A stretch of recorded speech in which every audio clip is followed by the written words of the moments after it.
जय Hind guys. Now start next video lectures. इसके पहले की वीडियो लेक्चर्स में हम लोग कांग्रुएंस जो मॉडुलो है हम लोगों ने प्रूफ किया, दिखाया, 2-3 एग्जाम्पल लिया और वहाँ हम लोगों ने इस चीज़ को प्रूफ किया कि this is a group under addition modulo and multiplication modulo. कब वो जो था हमारा मल्टीप्लिकेशन मॉडुलो में ग्रुप होने की क्राइटेरिया थी, एडिशंस के अंदर क्या थी, हमने ये चीज़ें जो है with the help of some examples ये सीखा। और ये बड़ा इम्पॉर्टेंट है, जो ZN है बड़ा इम्पॉर्टेंट रोल प्ले करता है। ZN plus N is an abelian group. ये अबेलियन ग्रुप है फॉर एनी इंटीजर। और हमने कहा था कि अंडर मल्टीप्लिकेशन जब ये ZP लिखे हैं इंटू P, ये अंडर मल्टीप्लिकेशन ग्रुप होगा जब इसमें से हम लोग जो ज़ीरो एलिमेंट है, जो रेजिड्यू क्लास ज़ीरो है, उसको अगर निकाल दें तो ये जो अंडर मल्टीप्लिकेशन है ये अबेलियन ग्रुप हो जाता है। और लिसनर इस चीज़ को ध्यान देना है, क्योंकि हम जब बहुत सारे क्वेश्चंस आगे फर्दर अवे सॉल्व करेंगे, बड़े कंपटीशन के क्वेश्चन सॉल्व जब आएंगे हम लोगों में, तो इस चीज़ पे हम लोग बड़ा फोकस करेंगे, वहाँ इसका बड़ा हम लोग हेल्प लेंगे। बहरहाल now we start next lecture. और वो जो हमारा फर्दर अवे अब जो हमारा ये लेक्चर है वो है complex. What is the meaning of the complex, क्योंकि अब हम लोग इस सब ग्रुप की दुनिया में आ गए हैं कि जहाँ एक बात मुझे करनी है कि सब ग्रुप क्या होता है। सबको पता है सेट क्या होता है, तो जो सबका कंसेप्ट है सबसेट, कुछ ऐसा कंसेप्ट यहाँ सबका है। तो पहले अब हम लोग बात करेंगे कॉम्प्लेक्स क्या होते हैं, what is the meaning of the complex. Complex कहते किसे हैं? कॉम्प्लेक्स की जो सिंपल सी मीनिंग है वो ये है कि अगर कोई G आपके पास ग्रुप है, if G be any group under any defined operations, then any non-empty subset of G is said to be the complex of that। Meaning ये हो गई कि अगर आपके पास G कोई ग्रुप है अंडर बाइनरी ऑपरेशन O और H इसका कोई नॉन एम्प्टी सबसेट है, H भी a non empty subset of G, then H is said to be the complex of the G। Simple सी डिफिनीशन है। तो गाइस मैं इसको यहाँ लिख दे रहा हूँ। Any non empty subset H of A group G under operation O is called complex. This is the definition of the complex. Complex की सिंपली सी मीनिंग यही हुई कि कोई भी ग्रुप है उसका जो भी नॉन एम्प्टी सबसेट बनेगा वो हमारा जो है कॉम्प्लेक्स कहा जाएगा। जैसे अगर एग्जांपल लेना, हम एक हर चीज़ का अगर एग्जांपल दिया जाए तो चीज़ें बड़ा इजी वे में क्लियर हो जाती हैं। जैसे हम जानते हैं कि जो Z प्लस है इज़ ए ग्रुप, ये ग्रुप होता है, this is a group. Set of जो नेचुरल नंबर है इसका एक नॉन एम्प्टी सबसेट है, राइट। या सेट ऑफ इंटीजर्स का कोई भी जो नॉन एम्प्टी सबसेट आप बना सकते हैं, बना लीजिए, वो definitely this is known as the complex. वो जो है हमारी बात कॉम्प्लेक्स हो जाएगी। अब यहाँ कुछ कॉम्प्लेक्स पे हमारे सम ऑपरेशंस चलते हैं जिसे हम अलजेब्रा ऑफ द कॉम्प्लेक्स कहते हैं। वो क्या है, थोड़ा उसको भी हम यहाँ ध्यान दे दें क्योंकि इसकी भी मेरी ज़रूरत पड़ती है। तो this is the definition of the complex. आगे ये है कि कॉम्प्लेक्स में हम ये देखेंगे कि अगर H and K are two complex of the G, कोई भी दो कॉम्प्लेक्स हैं G का, तो H इंटू K कैसे डिफाइंड करेंगे। इफ H भी द कॉम्प्लेक्स ऑफ G है तो H इनवर्स कैसे डिफाइंड करेंगे, इसको भी हम सीखने वाले हैं जस्ट इसी लेक्चर में। इसके पहले हम लोग थोड़ी बात कर लें एक जो हमारी टॉपिक है सब ग्रुप की। तो सब ग्रुप ऑफ ए ग्रुप, अच्छा नाम से ही क्लियर है, जब हम सब ग्रुप लिख दिए तो किसी ग्रुप का ही होगा। सब का मतलब होता है छोटा, उससे छोटा। लेकिन उसके अंदर वही कंडीशन होगी जो बड़े वाले के कंडीशन में है। जैसे सबसेट सेट है उसका सबसेट उससे छोटा। अब जब हमें यहाँ सब ग्रुप की बात करनी है तो एक और बात बड़ी केयरफुल होना है यहाँ कि what is the sub group of A group and what is the complex of A group. तो कॉम्प्लेक्स ऑफ ए ग्रुप हमने डिफाइंड किया। अब मैं सब ग्रुप ऑफ ग्रुप डिफाइंड करने जा रहा हूँ। Any non empty subset H of a group G under binary operation O is said to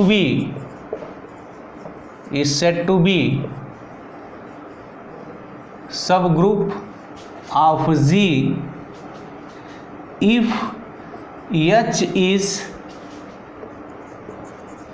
itself a group under same binary operation O which is defined in G।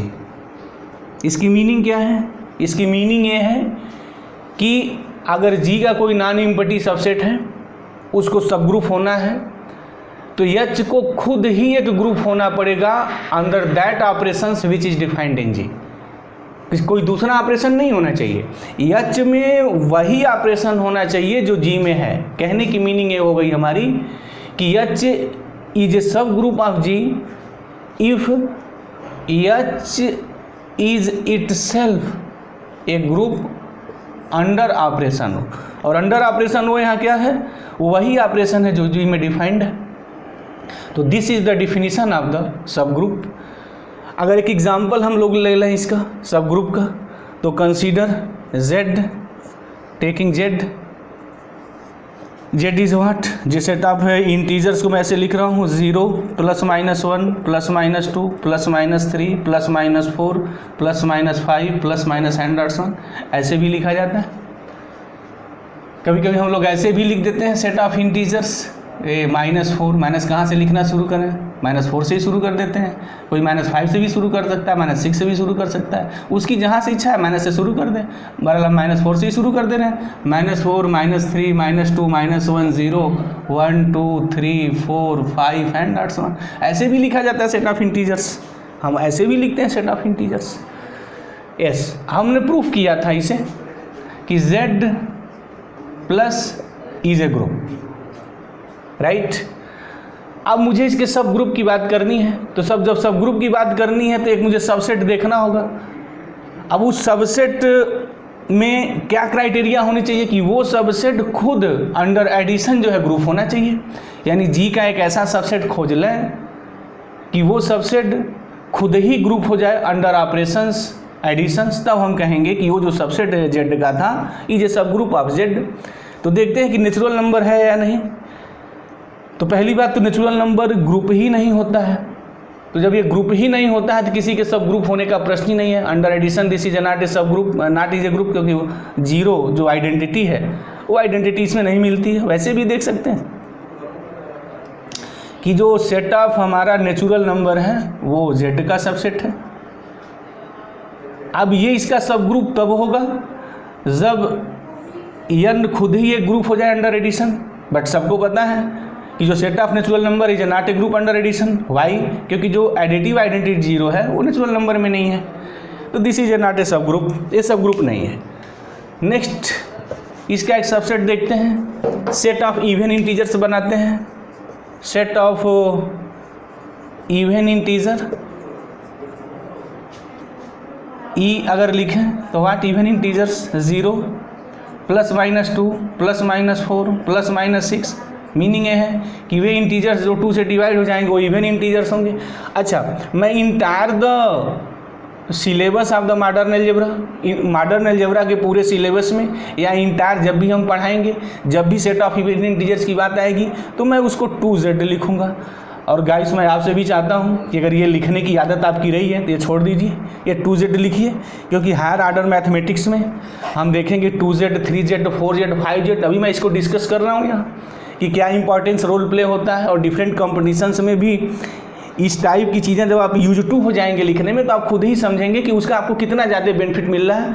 But academic में तो ये सब चीज़ें use में ही आती हैं, बहुत कम आता है देखने में, ज़्यादा वो इसी को यूज करते हैं। बट एकेडमिक में ऑलरेडी है ही है ऐसे लिखने का जो एक वे है, बट आप ऐसे लिखिए, इसका लिखने का बेनिफिट क्या मिलेगा वो आपको फर्दर अवे धीरे धीरे लेक्चर्स में समझ में आ जाएगा।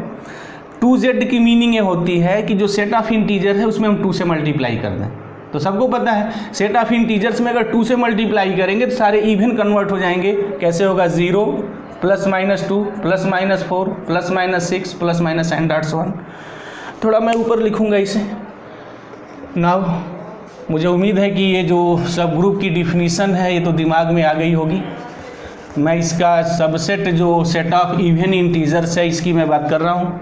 Set of even integers this is the your 2z, ऐसे मैं लिखूँगा 0 +-2 +-4 +-6 +-8 ऐसे। सेट ऑफ इंटीजर्स में 2 से मल्टीप्लाई कर दीजिए इस एलिमेंट में और जो है उसको लिख दीजिए। This is the meaning of your 2z।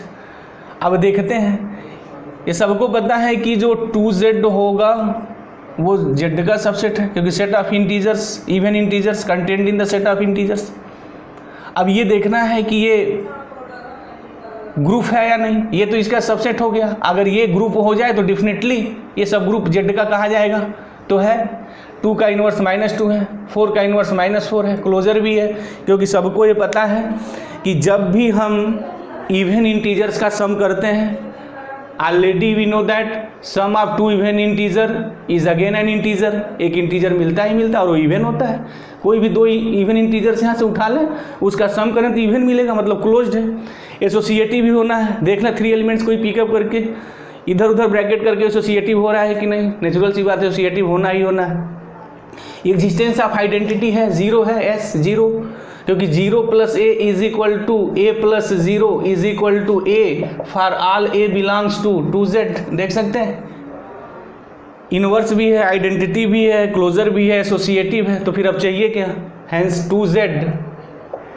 2z under addition is a group and since 2z contained in z therefore by definition of the subgroup 2z is subgroup of the z।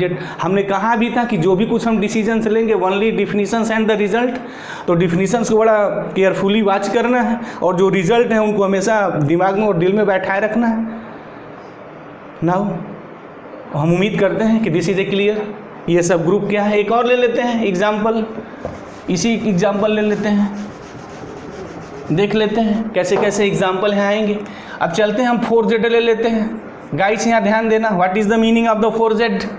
What is the meaning of the 4z? 4z की meaning होगी कि set of integers को अब हम 4 से multiply करके लिखेंगे। तो सेट ऑफ इंटीजर्स हमारा ये है, वो सारी थोड़ा मिट गया, इसको लिख दें +-2, दिस इज़ द +-3 आएगा, दिस इज़ द +-4 आएगा, +-5 आएगा, +-n.1 हो गया।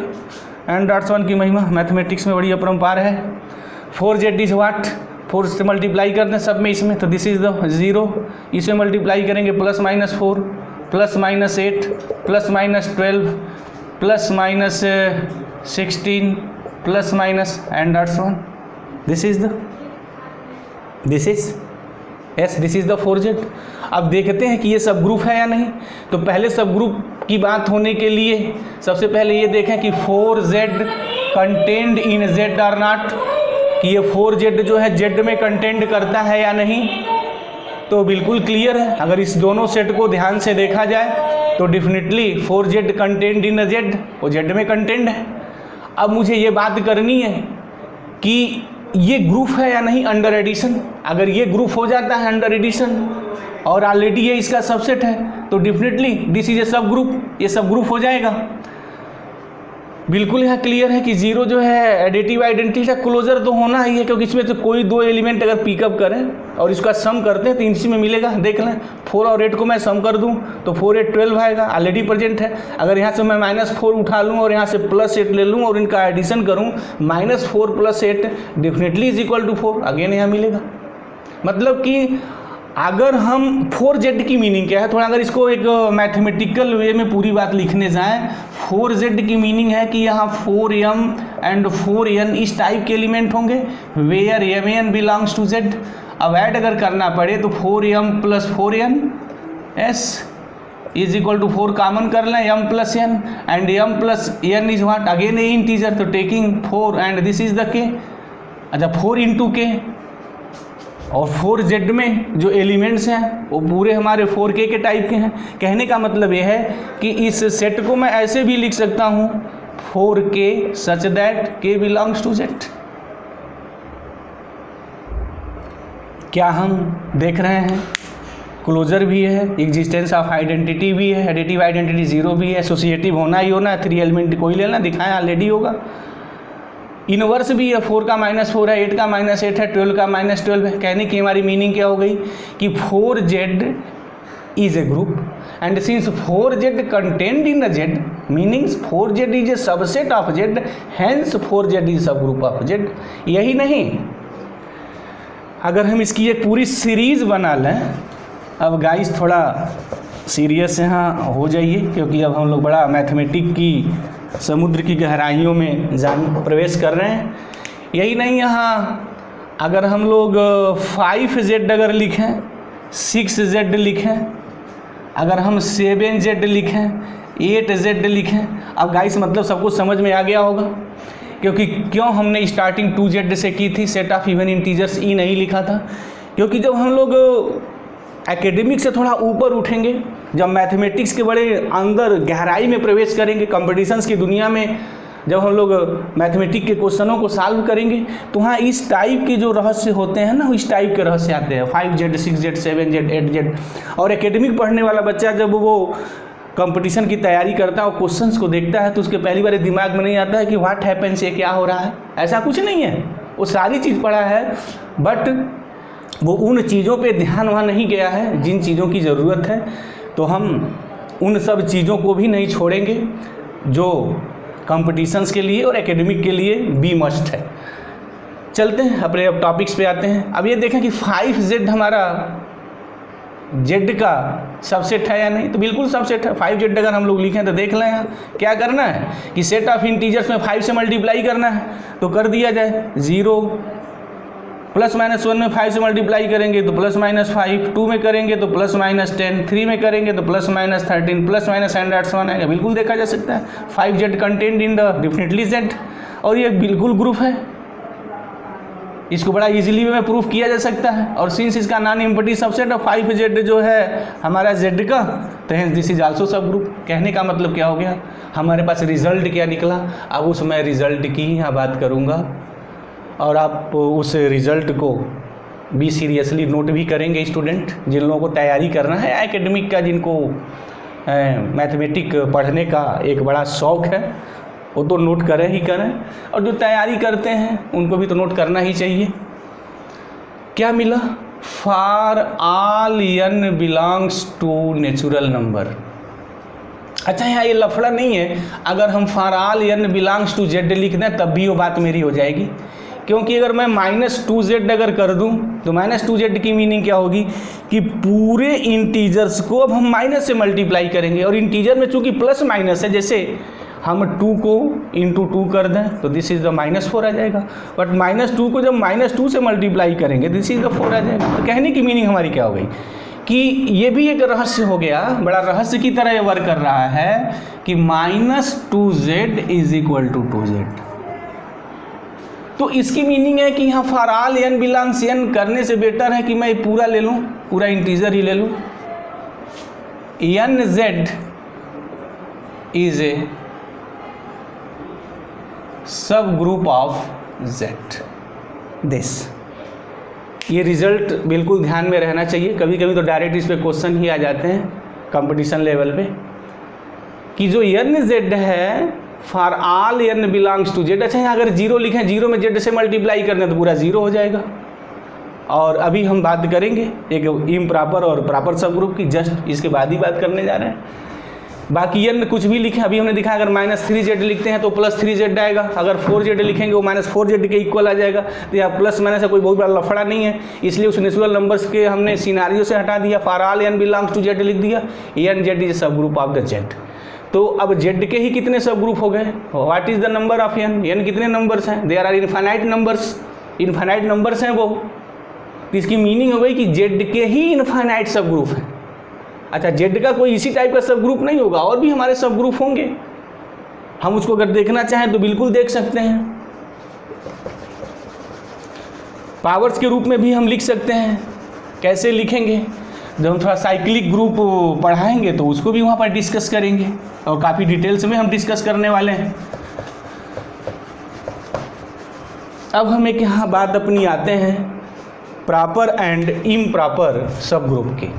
तो what is the improper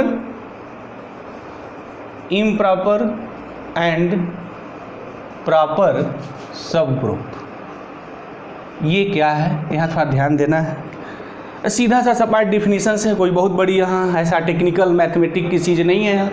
improper sub group का क्या मतलब है? What is the meaning of the improper sub group? Let G under binary operation O is a group, ये कोई ग्रुप है, राइट? अब क्या होगा कि इस जी के पास हमेशा दो सब ग्रुप होते हैं। एक जो आइडेंटिटी ई है, ये जो सेट होगी, अगर हम एच लिखें इसको, और एक जी खुद इटसेल्फ, क्योंकि हम जानते हैं हर सेट अपने सेट का सबसेट होता है ऑलरेडी, और सब ग्रुप होने के लिए पहले सबसेट होना जरूरी है, नॉन इम्पटी सबसेट।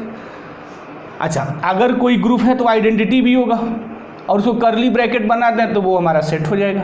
तो कहने की मीनिंग क्या हो गई कि जी सबसेट ऑफ जी, ऐसे हमने लिख सकते हैं, होता भी है। और एक हमने आइडेंटिटी लिख दिया दिस,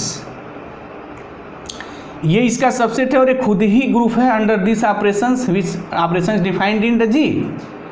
और आइडेंटिटी हम प्रूव कर सकते हैं कि जो आइडेंटिटी जो सिंगल एलिमेंट है under operations which is defined in G already a group होता है।